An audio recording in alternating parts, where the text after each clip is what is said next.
What's up mga kapatid? Akyat sa 3-1 kahapon ang win-loss record ng Meralco Boss at Barangay Ginebra sa ongoing PBA Commissioner's Cup. Pinangunahan ng Meralco ni Bancherro nakakabalik lang galing sa isang hamstring injury para matalo ang TNT Tropang Giga. Ang Barangay Ginebra naman, as always, never say die. Nasa frontline ng balitang yan, si Martie Bautista. Noela thought about it, would bring it closer.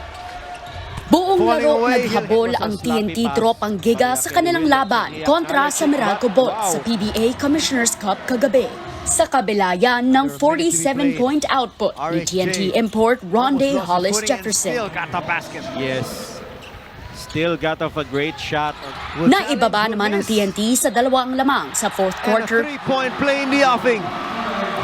Pero agad bumawi ng puntos ang Meralco. Flip it up, basket and one! Final score, 109-95.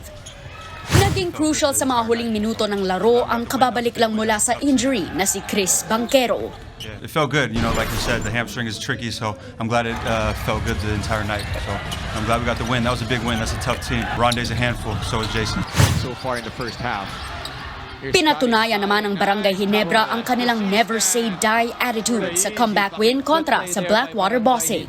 Mula sa 17-point deficit noong first quarter, bumangon ang Jing Kings at nakalamang sa third quarter. Nagsagutan ng basket ang dalawang koponan sa fourth at muntik pang umabot sa overtime. Good read there. Pero nagmintis si Bossing import Chris Ortiz. He goes early, and that's stopped there by Bishop. Final score, 90-87. Nanguna para sa barangay ang import nilang si Tony Bishop with 25 points at 11 rebounds.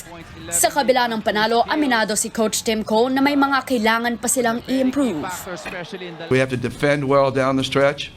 And in that regard, it's good for us, but we would like to play better. We would like to play better on both sides of the floor, and we will continue to battle for that. Tied at second place na ang Ginebra, Meralco, pati na rin ang Phoenix Fuel Masters sa likod ng 3-1 win-loss record.